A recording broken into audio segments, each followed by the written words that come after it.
Coming up today, Korea's southern regions are being buffered by Typhoon Chaba. The powerful storm has dumped hundreds of millimeters of rain on Jeju Island and is currently lashing the southern cities of Busan and Ulsan. The National Assembly is holding the second day of its parliamentary audit that resumed this week after a delay. Lawmakers are raising questions about how two sports foundations are able to raise massive amounts of money.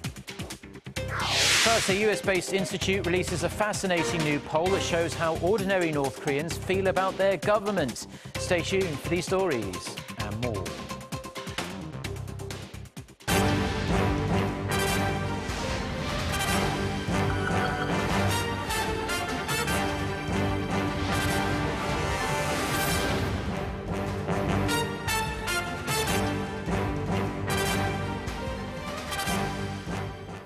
Hello, it's noon on Wednesday, the 5th of October. You're tuned in to our midday newscast here on Arirang TV. Thank you for joining us today. I'm Mark Broom. For the first time this year, Korea is feeling the direct impact of a typhoon. Typhoon Chaba is named after a tropical flower, but it's not nearly as delicate as its name suggests. Let's connect to our Hwang Ho-jun for updates on this storm and the path it's expected to take. So, Ho-jun, Typhoon Chaba, it's a big one.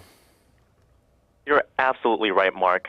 As of 11 a.m. Korea time, Typhoon Chaba had reached Busan and is moving northwest at a speed of about 60 kilometers an hour toward the East Sea. Its maximum wind speed is around 126 kilometers an hour. It has weakened to a smaller-sized typhoon since Monday, when the U.S. Joint Typhoon Warning Center estimated Chaba had become a super typhoon with sustained winds at the time of roughly 265 kilometers per hour. However, it's still considered a powerful storm, and a typhoon warning has been issued across the south coast of the peninsula, including Jeju, Busan, and Ulsan. A typhoon advisory is also in place for most of the Gyeongsang-do and Jeollado provinces. Jeju has received the hardest blow so far as Chaba battered the islands throughout the night. Wind gusts in mountain areas were recorded as high as 200 kilometers an hour, accompanied by heavy rain, more than 500 millimeters so far. Now, due to the typhoon, more than 25,000 Jeju households suffered a power outage during the night, and one apparent fisherman went missing after falling off a docked boat. A crane at a construction site in Busan collapsed due to the wind, killing 2 people. In Jeju, a ferry boat collided with the breakwater, and 2 crewmen were swept away by the waves, but were rescued by the Coast Guard within 20 minutes. All ship routes are suspended at this moment. And concerning air travel, about 6,500 passengers are stranded in Jeju International Airport, as more than 40 flights have been grounded since 7 a.m. Some 36 flights have been canceled at Kimhae Airport near Busan due to the typhoon.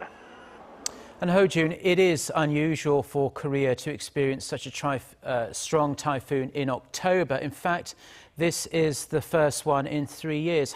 Just how long will it take for this storm to pass? Well, the typhoon is accelerating and weakening in strength as it travels into the East Sea. The typhoon's trajectory has it reaching Dokdo in the East Sea late this afternoon and then crossing the sea to Japan by Thursday morning, at which point it's likely to be downgraded to a tropical depression. However, as the heavy rain could trigger flash floods and landslides, both Korea and Japan are closely monitoring Chaba's progression. Back to you, Mark. Thank you very much for that report, Ho-jun. We hope everyone stays safe in the southern part of Korea today. Now, more than 7 million Koreans live overseas, and representatives of local overseas Korean communities come to Seoul every year for World Korean Day, which is today. The day is designed to boost pride in Korea and a sense of unity among Koreans everywhere. President Park Geun-hye showed her appreciation for their efforts around the world and asked for greater support and cooperation so Korea can achieve greater economic growth as the global economy has become more closely interconnected. President Park also vowed to continue efforts to establish peace on the Korean peninsula through the denuclearization of North Korea, saying unification will provide overseas Koreans with new opportunities for prosperity. Now, South Korea's parliament is back on track for a second day today after a week of inactivity sparked by the ruling Saenuri Party boycott. Today, lawmakers continue with their regular audit of the government. For more about the main topics of discussion, we connect to our parliamentary correspondent Park Ji-won. Ji-won. Good afternoon, Mark. The annual audit of government agencies and ministries is underway with 12 standing parliamentary committees, including Finance, Judiciary, and Defense, firing questions at high-profile officials, including the Defense and Finance ministers. In the Finance Committee this morning, lawmakers from the two main opposition parties focused on questions about the corruption allegations surrounding the Mir and K-Sports foundations and the government's role in giving the green light to the establishment of both. The foundations raised a staggering $65 million from the country's several conglomerates in a relatively short period of time after their launch. And over at the Defense Committee, lawmakers are questioning Defense Minister Han Min-gu about the country's countermeasures against North Korea's continual nuclear and missile threats. The month-long annual parliamentary audit will continue until 19th of this month. Back to you, Mark. Thank you, Ji-won, for that. Now, a South Korean daily has reported on another possible high-level defection by two North Korean officials. Citing a source acquainted with North Korea, the Joongang Ilbo reported Wednesday that two officials stationed in China defected with their families late last month. The source said one of the officials was from the Health Ministry and was in charge of administering a private medical facility for North Korean leader Kim Jong-un and his family, and a hospital for senior officials. The official had been working as the head of North Korea's representative office in Beijing, but has been out of the public eye since September 28th. He is reportedly seeking to go to Japan with his wife and daughter. Another official from the same office in Beijing reportedly went into hiding around the same period and also hopes to go to Japan. Seoul's Unification Ministry said it cannot confirm the report. As we can just hear there is growing discontent within North Korea toward the regime. This according to a rare survey of North Korean citizens that also shows they know they don't live in a socialist paradise. There's also anger towards the regime's systematic currency reform and the breakdown of its public distribution system. Connie Kim reports. A rare survey has shed light on North Korean citizens' anger toward the regime. The Washington-based Center for Strategic and International Studies on Tuesday released the results of an opinion poll of 36 North Korean men and women ages 28 to 80 who live in 9 provinces and who are from all walks of life. CSIS did not release details about how and when the survey was conducted. It did say, however, that it consigned the survey to institutes that have conducted several other surveys within North Korea. The most significant revelation from the survey was that North Koreans know they do not live in a socialist paradise and that the public distribution system has completely broken down. CSIS reported that none of the 36 respondents said they currently receive enough food or other daily necessities through the system to maintain a good life. One of the respondents said the system had provided him with enough in the 1990s, but does not anymore. Many respondents said the regime's currency reform in 2009 caused them to feel their greatest anger toward the regime. With the change, the regime put a limit on the amount of money citizens can exchange for new bills, making the excess cash useless. Other incidents that caused respondents to feel animosity toward the regime include when the Security Ministry took the seed money people had saved to do business, when people were sent to prison for selling things on the black market, and when people had to perform forced labor. CSIS said the survey is meaningful and that North Koreans themselves have expressed discontent toward the regime. Connie Kim, Arirang News. Shifting gears now, South Korea's consumer prices rose 1.2% in September from a year ago, logging the fastest pace of growth in 7 months. Statistics Korea says it's also the first time in 5 months that prices have risen by more than 1%. The new figures could cool fears over possible deflation. Prices of agriculture and livestock products shot up over 10%, driving up overall prices. The agency attributes that to the record-breaking heat wave that limited farming production. Core inflation, which excludes volatile oil and food prices, rose 1.8% on year. Korean retailers are enjoying a double-digit boost in sales and As tourists and domestic consumers hunt for bargains among the nation's biggest shopping event, the Korea Sale Festa. According to the Ministry of Trade, Industry and Energy, duty-free shops saw the biggest jump in sales to $150 million, and that's a 22% increase compared to the first 5 days of the shopping event last year. Korean department stores and large supermarket chains also saw their on-year sales surge 15% and 10% respectively. This year, almost 250 retailers and manufacturers, nearly 3 times the number of merchants as last year, are providing discounts across the country. The Korea Sale Festa kicked off last Thursday and overlaps with China's Golden Week holiday. The sales event will run through Sunday. Google has unveiled its new premium smartphones, the Pixel and Pixel XL. They aim to take on the market dominance of Samsung Electronics and Apple.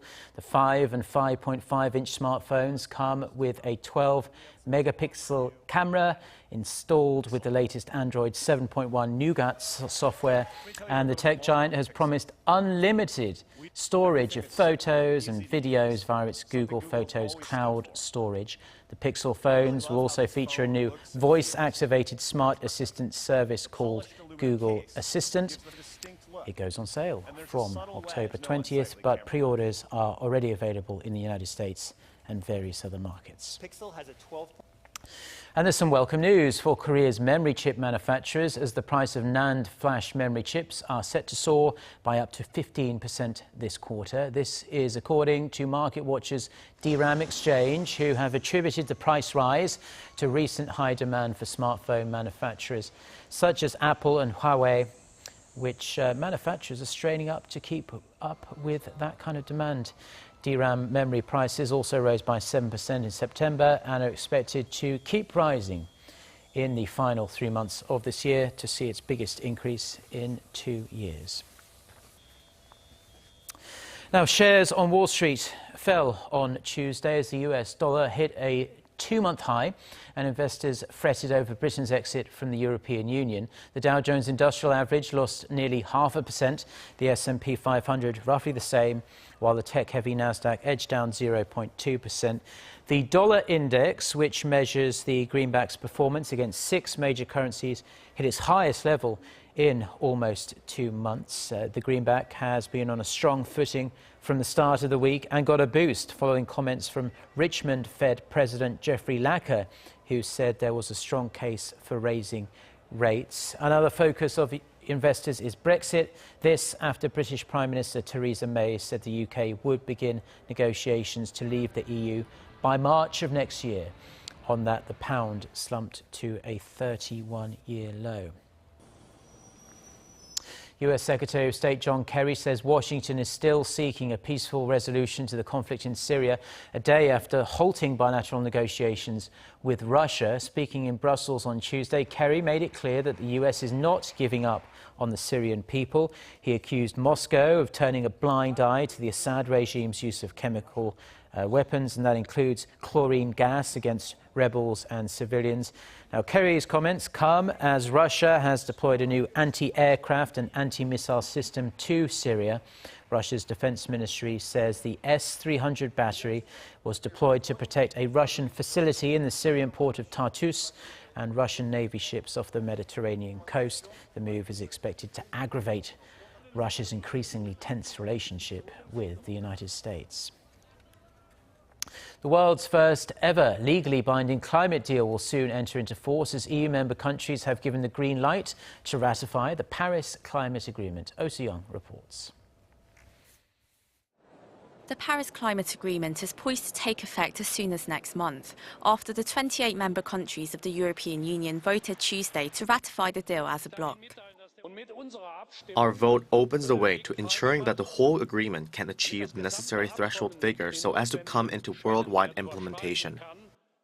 Aiming to tackle global warming and the impacts of climate change, the landmark deal, the first ever universal and legally binding climate agreement, was signed in December of last year by 195 UN member states.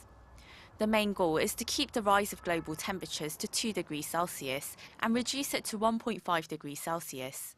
It also aims to reduce greenhouse gas emissions as soon as possible with carbon reduction goals specified by each member state, and finance the progress by collecting funds from developed countries.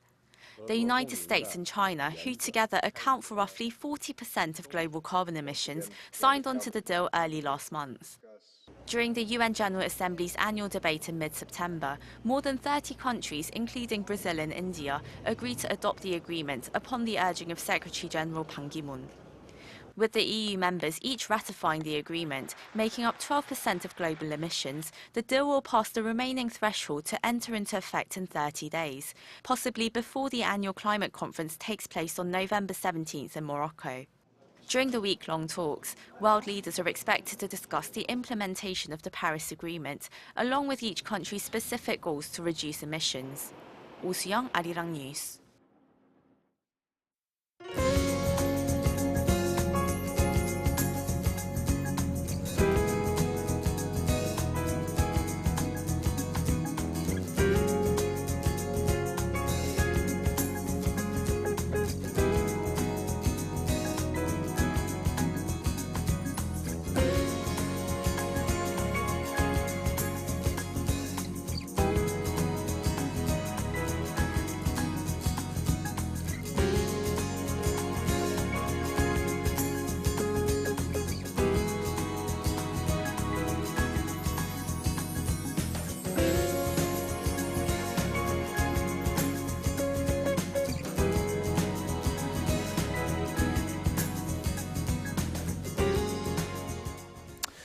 Well, those were the stories we are following on this Wednesday afternoon here in Seoul. For more of the latest, don't forget to check out the website arirang.com/news. Have a great day.